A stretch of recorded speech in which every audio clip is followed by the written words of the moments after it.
Hello विद्यार्थियों, स्वागत है आप सभी का physics word Bijolia YouTube channel में।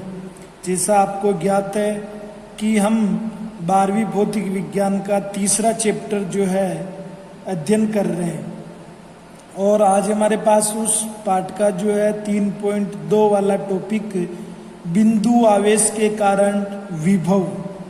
बिंदु आवेश के कारण विभव। इससे पूर्व के जो वीडियो है 1 से लगा के 4 वीडियो, उनको अगर आपने अच्छी तरीके से पढ़ लिया होगा तो निश्चित रूप से आपके लिए ये वाला जो टॉपिक है बहुत आसान होगा और ये वीडियो आपको जो है पूरी तरह से इस टॉपिक को क्लियर करने में मदद करेगा। तो मेरी आपसे रिक्वेस्ट है कि अगर आपने पहले के 4 वीडियो जो विभव से संबंधित है और हमने उन्हीं वीडियो में देखा था कि विद्युत क्षेत्र और विभव में क्या संबंध है, तो आप उनको अच्छे से देखिएगा और फिर इस वीडियो को देखिए तो आपको टॉपिक है जो पूरी तरह से समझ में आएगा। जैसा कि हमारे पास आज का टॉपिक है कि हमें एक बिंदु आवेश लेना है और उससे कुछ दूरी, मान लो स्मॉल आर पर स्थित कोई बिंदु हम पी लेंगे। उस बिंदु पी पर उस आवेश के कारण, आवेश कौन सा है? बिंदु आवेश, बिल्कुल छोटा सा, तो उस आवेश के कारण जो विभव की मात्रा कितनी होती है वो हम निकाल लेंगे। तो इसको हम चित्र की सहायता से समझें तो वो समझने में बहुत आसानी रहेगी। मान लीजिए यहाँ पर हमने कोई बिंदु आवेश ओ लिए, बिंदु आवेश है और उसको हमने जो है स्थिति बताने के लिए ओ लिख दिया यहाँ पर, ठीक है। ओ बिंदु पर कौन है? बिंदु आवेश। और ये जो बिंदु आवेश हमने लिया है ये हमारे पास है धनात्मक। कैसा है? धनात्मक। तो मैं इसको क्या लिख सकता हूं? Plus Q. प्लस क्यू एक क्या है? धनात्मक आवेश है। जैसा आपको ध्यान में है कि इस आवेश के कारण जो है चारों तरफ कौन उत्पन्न होगा? विद्युत क्षेत्र उत्पन्न होगा। चारों तरफ जो है विद्युत क्षेत्र जो इस प्रकार से उत्पन्न हो जाएगा, जिसको मैं रेड इंक से जो है बता रहा हूँ। अब विद्युत क्षेत्र को हम विद्युत क्षेत्र रेखाओं से समझाते हैं और यहाँ पर आवेश हमने धनात्मक लिया है, तो ये सभी विद्युत क्षेत्र रेखाएं कैसी होगी? बाहर की ओर, त्रिज्य दिशा में बाहर की ओर। क्योंकि विद्युत क्षेत्र हमारे पास कौन सी राशि है? सदिश राशि है। समझ रहे हैं ना आप? सदिश राशि है। अब इस बिंदु आवेश से हम जो है स्मॉल आर दूरी पर, ये हमारे पास जो है स्मॉल आर दूरी पर कोई बिंदु ले लेते हैं पी। इस बिंदु पी पर हम चाहते हैं कि विभव यहाँ पर कितना होगा वो हम ज्ञात करना चाहते हैं। तो देखिए बिंदु ओ से जो है पी की डिस्टेंस हमने जो है कितनी मानी? स्मॉल आर मानी। अब जैसा अभी तक आप पढ़ चुके हैं विभव की परिभाषा में कि विभव जो है, विभव का मान जो हम कैसे निकालते हैं कि किसी भी परीक्षण आवेश को हम अनंत पर रखते हैं और अनंत से लेकर के उस बिंदु तक, विद्युत क्षेत्र में स्थित किसी बिंदु तक लाने में जो जितना कार्य किया जाएगा वो कार्य जो है हमें विभव का मान देगा। तो देखिए ये इस डायग्राम में अपन ऐसा मानते हैं कि जो परीक्षण आवेश है हमारा वो इन्फिनिटी पे रखा हुआ है और परीक्षण आवेश क्या रखते हैं अपन? Q not. ध्यान में है आपके? परीक्षण आवेश क्या लिखा जाएगा? Q not. तो ये जो हमने डायग्राम बनाया है इस डायग्राम के बेसिस पे यहाँ पर हम जो है डेरिवेशन लिख देते हैं कि माना कि प्लस क्यू बिंदु आवेश, यानी कि धनात्मक बिंदु आवेश को बिंदु ओ पर रखा गया है, जैसा कि हमें डायग्राम में दिख रहा है। इसके कारण स्मॉल आर दूरी पर स्थित किसी बिंदु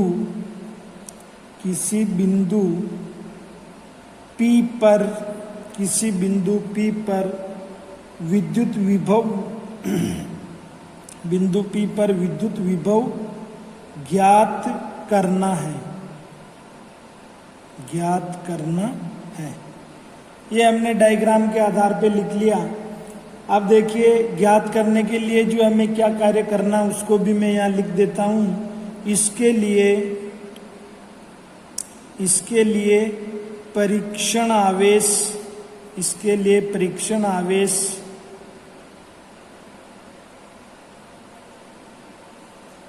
आवेश Q नोट लेंगे, है ना। परीक्षण आवेश को हम लिखते हैं Q नोट से। परीक्षण आवेश Q नोट को अनंत से बिंदु P पर लाते हैं, तभी तो हम विभव निकाल पाएंगे। देखिए फिर देखिए कि जो है बिंदु आवेश जो हमारे पास प्लस Q है, उसके कारण जो यहाँ पर विद्युत क्षेत्र उत्पन्न हो रहा है और उसका मान हम बिंदु P के लिए निकालना चाहेंगे। ये टॉपिक हम पहले ही क्लियर कर चुके हैं पहले पार्ट में। तो वहाँ से जो है हम उस डेरिवेशन का रिजल्ट यहाँ पर लिखेंगे। तो देखिए बिंदु आवेश, ये पहले पार्ट में हम निकाल चुके हैं ये डेरिवेशन। बिंदु आवेश प्लस Q के कारण बिंदु P पर विद्युत क्षेत्र या विद्युत क्षेत्र की तीव्रता बिंदु P पर उत्पन्न, यहाँ पर उत्पन्न लिख लीजिए, उत्पन्न विद्युत क्षेत्र, ठीक है। तो उसका मान जो होगा E बराबर KQ अपॉन R², क्योंकि विद्युत क्षेत्र सदिश राशि है तो यहाँ पर जो है हमें R कैप लगाना होगा। और विद्युत क्षेत्र सदिश राशि है तो यहाँ भी हमें वेक्टर का चिन्ह लगाना होगा। तो ये सीधा रिजल्ट जो है अपन ने पहले चैप्टर से यहाँ पर लिखा है। इसके बाद इसी पार्ट में हमने अभी इससे पूर्व के वीडियो में विद्युत क्षेत्र और विभव दोनों में संबंध निकाला था, तो वो रिजल्ट भी हम यहाँ पर लिखते हैं।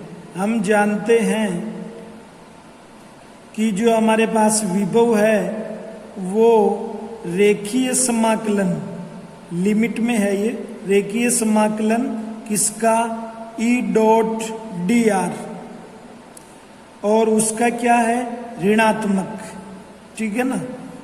तो जो है ये रिजल्ट हमने सीधा यहाँ पर नोट कर लिया, विभव और विद्युत क्षेत्र के बीच में संबंध। अब आप देखिए समीकरण 1 व 2 से कि हम क्या करेंगे। समीकरण 1 से जो विद्युत क्षेत्र E है उसका मान यहाँ पर समीकरण 2 में रखेंगे। तो हमने लिखा है समीकरण 1 व 2 से V बराबर -∞ टू R। देखिए ये लिमिट्स हमने कैसे ली कि हम परीक्षण आवेश को अनंत से है जो है बिंदु P तक ला रहे हैं। अनंत से कहाँ तक ला रहे हैं, बिंदु P तक। और बिंदु P की जो है धनात्मक आवेश से जो दूरी कितनी है, स्मॉल r। तो हमारे पास जो लिमिट यहाँ पर होएगी ∞ टू R, यानी हमारे पास ये एक पथ हो गया। रेखीय समाकलन क्या है, निश्चित पथ के लिए जो कार्य किया जाता है उसको हमें बताता है। तो ये ∞ टू स्मॉल r वाला जो हमारा पथ है, ये हमने लिमिट में यहाँ पर इसको लिमिट में इनको लिखा है ∞ टू R। वेक्टर E का मान आप समीकरण 1 से लिखिए, KQ R² R कैप और .dr, इसे समीकरण 3 मान लीजिए। अब आपको जो कार्य करना है वो इन दोनों को सोल्व करना है। ये अदिश गुणनफल है ना, स्केलर प्रोडक्ट। तो देखिए इसको जो हम कुछ इस प्रकार से कर सकते हैं। यहाँ पर जो है डॉट है, यहाँ पर यानी डॉट प्रोडक्ट है, अदिश गुणनफल। तो जो है इसको सोल्व करने का तरीका है कि इसका मोड ले लें, यानी मैग्नीट्यूड निकालें। इसका भी जो है मैग्नीट्यूड या परिमाण, मोड भी बोलते हैं अपन, और डॉट प्रोडक्ट होने से यहाँ पर आएगा कोस थीटा। अब देखिए आर कैप तो हमारा यूनिट वेक्टर है, और जो डी आर जो है अल्प विस्थापन जो होता है, दोनों जो है सेम डायरेक्शन में होने से थीटा का मान यहाँ पर 0 डिग्री लेंगे। तो देखिए इसको मैं एक बार से वापस लिखता हूँ, कोस थीटा की वैल्यू 0 डिग्री भरता हूँ। अब इससे क्या होगा, आर कैप हमारे पास यूनिट वेक्टर है, तो इसका मान तो 1 आएगा, इसका परिमाण निकालेंगे जो 1 मिलेगा, डी आर का हमें डी आर ही मिलेगा, और कोस 0 डिग्री का हमारे पास 1 हो जाएगा। तो कुल मिला करके हमारे पास R cap dot vector D R का जो मान है डी आर मिला। ठीक है ना, क्या मिला हमें, डी आर। तो ये जो है इन दोनों की जगह हमें क्या लिखना है, डी आर लिखना है। तो मैं आगे इसी स्टेप को बढ़ाता हूँ, इसलिए जो समीकरण 3 है वो हमारे पास कुछ ऐसी हो जाएगी, इन्फिनिटी टू आर के क्यू आर स्क्वायर, और ये यहाँ पे केवल डी आर, समझ गए।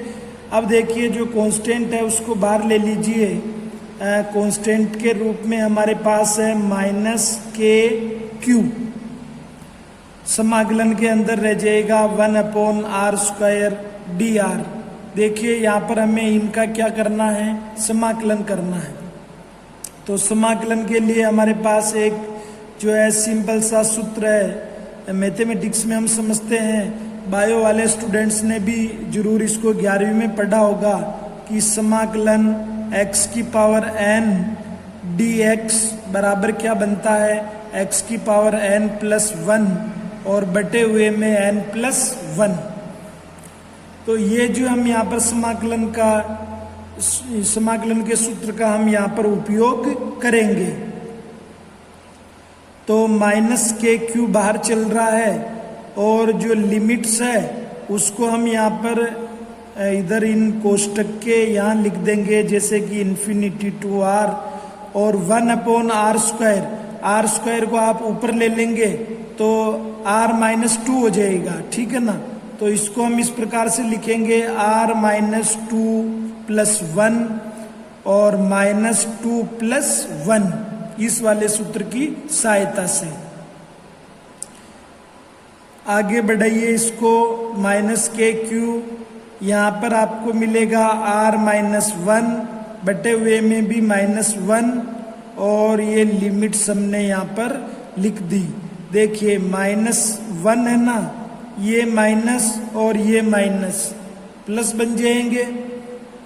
हमारे पास चल रहा है के क्यू, r-1 को लिख देता हूं मैं 1/r इन्फिनिटी टू r। ठीक है, यहां तक समझ में आया। अब लिमिट्स का उपयोग कर दीजिए। पहले हम ऊपरी लिमिट्स लेंगे, स्मॉल r की जगह स्मॉल r रखो, ये रख दिया, माइनस का चिन्ह लगाओ, और स्मॉल r की जगह आप क्या भरेंगे, निम्न सीमा या लोअर लिमिट, यानी कि इन्फिनिटी, ये लिख दिया हमने। अब जो है हमारे पास क्या बना, देखिए ये जो है इसका मान हमें 0 मिलेगा, तो के क्यू 1/r, और इधर चल रहा हमारे पास विभव, क्या चल रहा, विभव। तो हमारे पास विभव जो है बिंदु P पर विभव का जो मान आया के क्यू/r, इसको समीकरण 4 नोट कर लीजिए। जैसा आपको मालूम है कि k का मान क्या होता है, k बराबर 1/4 पाई एप्सिलॉन नॉट। चलिए समीकरण 4 में रख दीजिए, तो v बराबर 1/4 पाई एप्सिलॉन नॉट q/r, समीकरण 5।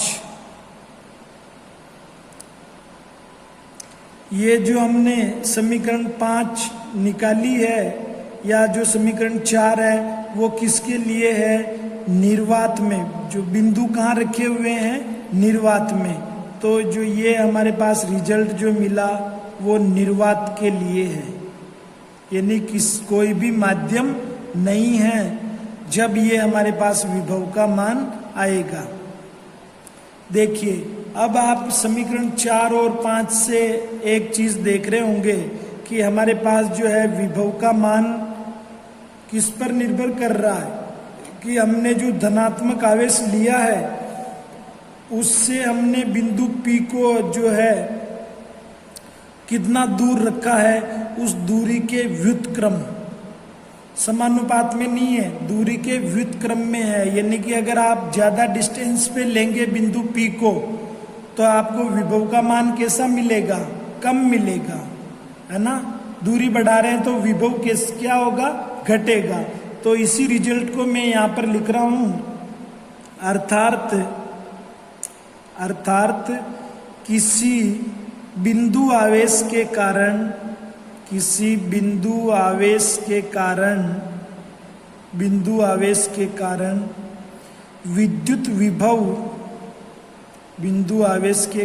विद्युत विभव आवेश से प्रेक्षण दूरी के व्युत्क्रमानुपाती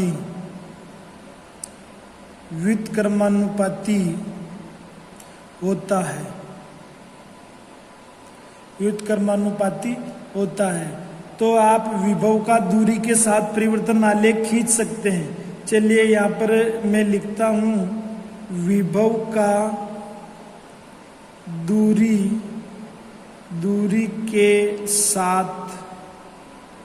के साथ परिवर्तन आलेख।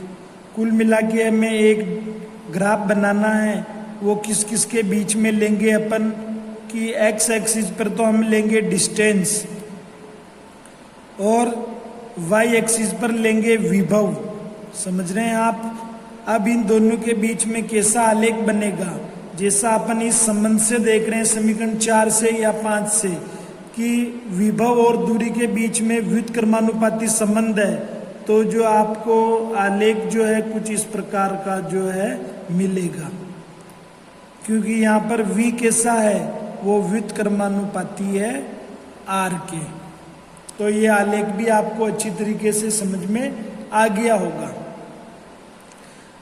वैसे ये डेरिवेशन कंप्लीट हो गया है, लेकिन हम इसमें 1-2 पॉइंट और लिख सकते हैं कि मान लो अगर बिंदु जो है किसी माध्यम में रखा हुआ हो, ये हमने निर्वात के लिए रिजल्ट निकाले थे।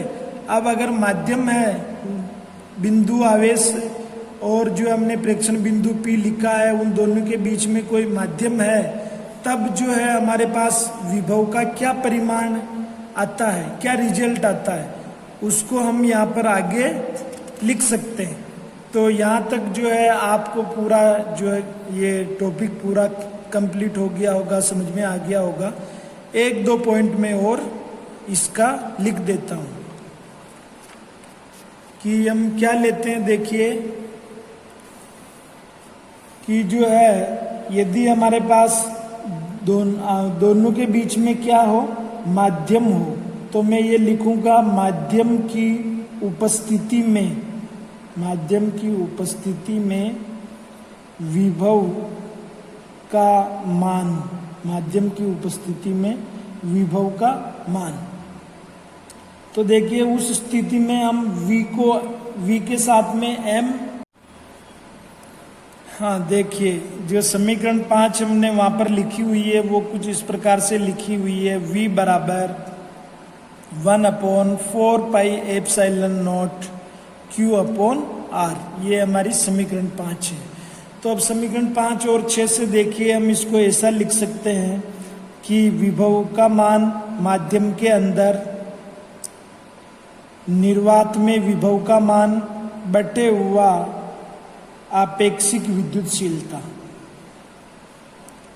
समीकरण 7। तो आप यहाँ से एक रिजल्ट जरूर देख पा रहे हैं कि अगर माध्यम में हमें विभव निकालना है तो वो निर्वात की तुलना में कम मिलेगा, निर्वात की तुलना में कम मिलेगा, क्योंकि हम आपेक्षिक विद्युतशीलता का जो है इसमें भाग दे रहे हैं 1/εr जितना जो है हमें कम मिलेगा। तो ये चीज भी यहाँ पर हम लिख सकते हैं कि किसी माध्यम में विभव का मान, किसी माध्यम में विभव का मान निर्वात की तुलना में कम होता है। चलिए एक रिजल्ट आपको ये मिल गया।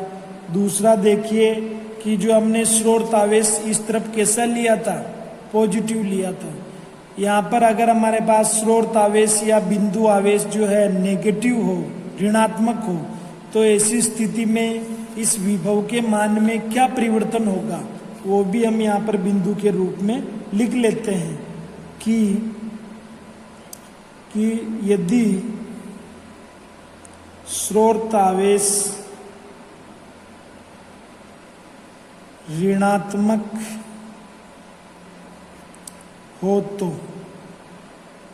तो सीधा हमें समीकरण 5 से जो है रिजल्ट इस प्रकार का मिलेगा। V बराबर 1/4πε0, और ये जो आपको Q वहाँ पर धनात्मक मिल रहा था अब यहाँ पर ऋणात्मक मिल जाएगा।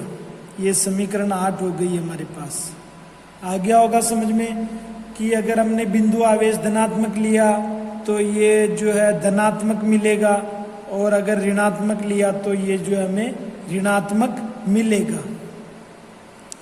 चलिए फिर इसमें एक रिजल्ट और ले लीजिए कि जैसा इस समीकरण से हमें समझ में आ रहा है कि धनात्मक आवेश लिया आपने तो धनात्मक विभव मिलेगा, और ऋणात्मक आवेश लिया तो ऋणात्मक आवेश मिलेगा। तो इसको लिख लेते हैं, किसी विलगित धनावेश के कारण, विलगित का मतलब आइसोलेटेड, यानी उसको जो है अलग से रखा हुआ, वो किसी के साथ में नहीं है। किसी विलगित धनावेश यानी कि हमारे पास आवेश जो है कैसा है, 0 से बड़ा है। किसी विलगित धनावेश के कारण विभव कैसा होता है, धनात्मक होता है। और अगर मान लो आपके पास ऋणात्मक आवेश है, किसी विलगित ऋणावेश, तो ऋणावेश का मतलब यहाँ पर जो है Q का मान 0 से छोटा है के कारण विभव वो कैसा मिलेगा, ऋणात्मक मिलेगा। तो चलिए बच्चों, अभी तक जो है इस वीडियो में हमने आज पढ़ा है कि हमारे पास कोई भी स्रोत आवेश, चाहे वो धनात्मक हो चाहे ऋणात्मक हो, उससे स्मॉल r दूरी पर कोई बिंदु लेते हैं अपन, और उस बिंदु पर हम विभव का मान निकालना चाहते हैं। तो उस विभव का मान कितना प्राप्त होता है, इस वीडियो से हमने देखा कि V बराबर KQ/R, V बराबर KQ/R। अगर धनावेश है तो Q जो है पॉजिटिव में मिलेगा, और ऋणावेश जो है तो विभव का मान हमें ऋणात्मक मिलेगा, क्योंकि वहाँ पर आवेश हम -Q रख देंगे। तो निश्चित ही ये वीडियो आपको समझ में आया होगा। इसके नोट्स जो है आप अपनी कॉपी में उतारें, पहले इसको एक बार पूरे को अच्छे से देखें और फिर नोट्स उतारें। वीडियो देखने के लिए धन्यवाद।